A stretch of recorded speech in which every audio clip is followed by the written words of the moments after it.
তো hello friends, আজকে ভিডিওতে জানবো যে মিক্সার গ্রাইন্ডারের যে ফিড কয়েল আছে সেই ফিড কয়েল কীভাবে চেক করতে হয়।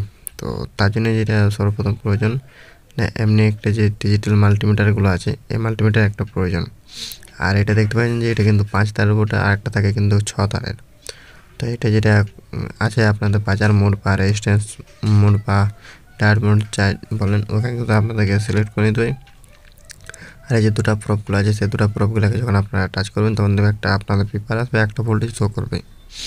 তো প্রথমে এটাতে আমি যেরকম করে দেখিয়ে দিয়েছি তেমনিভাবে আপনারা চেক করবেন।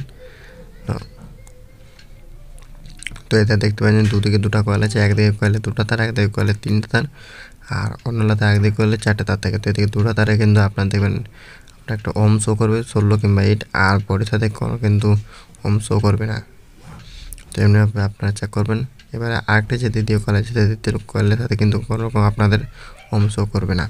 এবার দ্বিতীয় কয়েলটা যখন চেক করবেন তো যে কোনো একটা কিন্তু তার মধ্যে আপনারা একটা টাচ করে নেবেন, দিয়ে ওটার সঙ্গে টাচ করার পর যে আরও যে দুটো বা তিনটে যে তারগুলো আছে সেই তারলাতে টাচ করবেন, দেখবে আপনাদের 16 কিংবা 18 কাছাকাছি একটা আপনাদের ওম শো করবে।